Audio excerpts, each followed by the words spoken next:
तो यहाँ हमें ऑब्जेक्टिव फंक्शन यानी टोटल ट्रांसपोर्टेशन कॉस्ट जेड को मिनिमाइज़ करना है। तो यहाँ ये पूरा प्रोसीजर मैंने आपको बताया कि यहाँ किस तरह से हम ऑब्जेक्टिव फंक्शन फॉर्म करेंगे।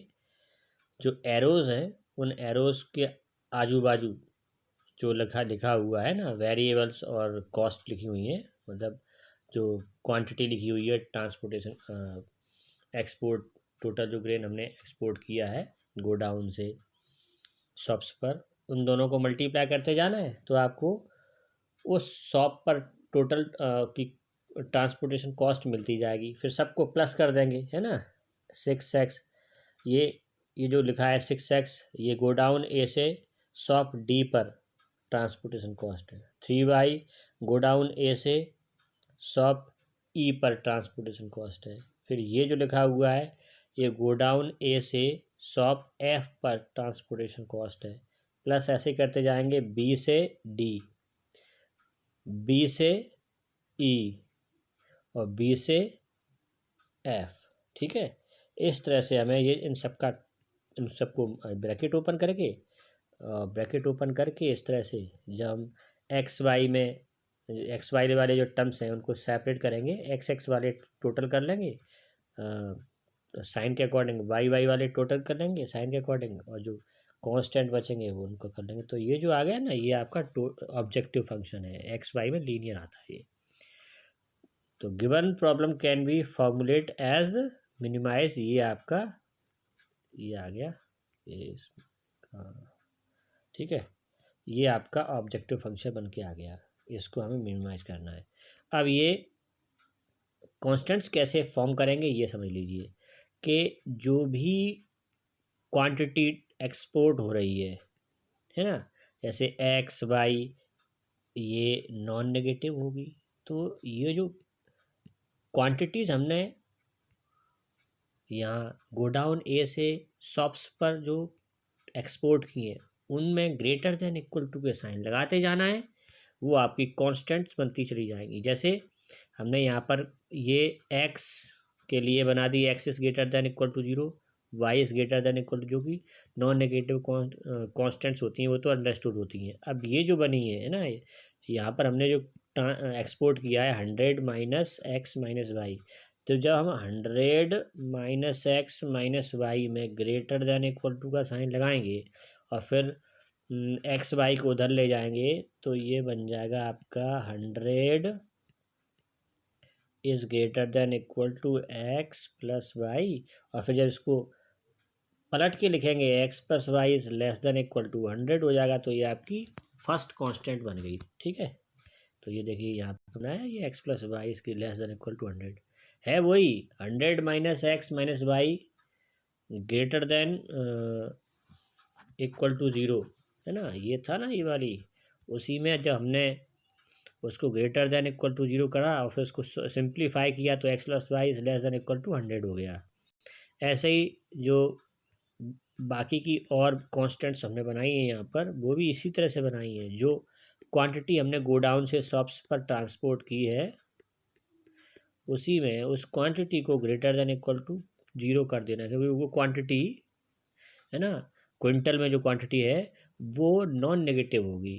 तो 60 minus x greater than equal to 0, तो ये आपकी यहाँ से बन जाएगी। ये देखिए ये वाली 60 minus x greater than equal to 0 को जब आप लिखेंगे तो आप इसको x is less than equal to 60 लिख सकते हैं ना।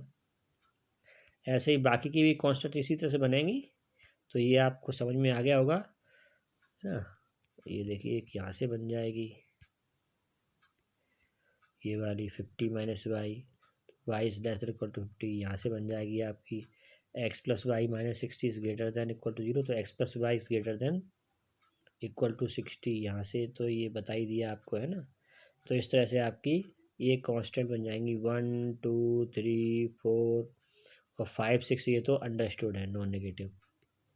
कांस्टेंट बनाने के बाद इनकी लाइंस ड्रॉ कर लेंगे, लाइंस ड्रॉ करेंगे और रीजन जो कॉमन रीजन है इनका वो सेट करेंगे।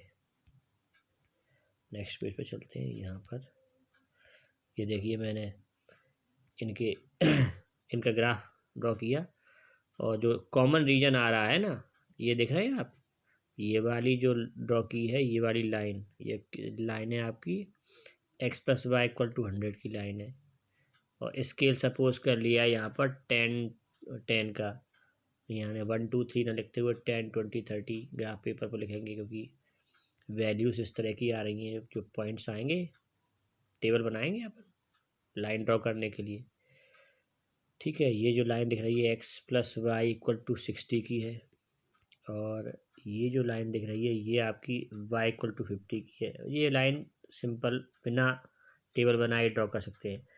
y इक्वल टू 60 एक्चुअली मतलब ये y इक्वल टू समथिंग कुछ जो लिखा है वो x एक्सिस के पैरेलल लाइन होती है। तो y इक्वल टू 50 है, मतलब यहाँ पर y एक्सिस पर 50 होता है, वहाँ से आपको x एक्सिस के पैरेलल लाइन ड्रॉ कर देनी है।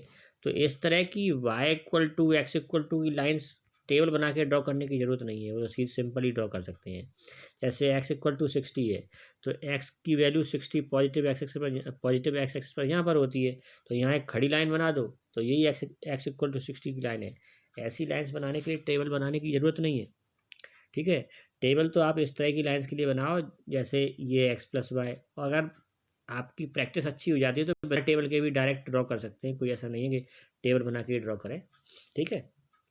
फिर इनके थ्रू इंडिकेटिंग रीजन देखेंगे तो वो हमें कॉमन रीजन जो मिलेगा वो ये वाला होगा, है ना, ये आपका फिजिबल रीजन होगा। इसके जो कॉर्नर पॉइंट है ABCD, ठीक है, इन कॉर्नर पॉइंट्स पर हम जो ऑब्जेक्टिव फंक्शन हमने बनाया है ना, उनकी वैल्यूज़ चेक करेंगे।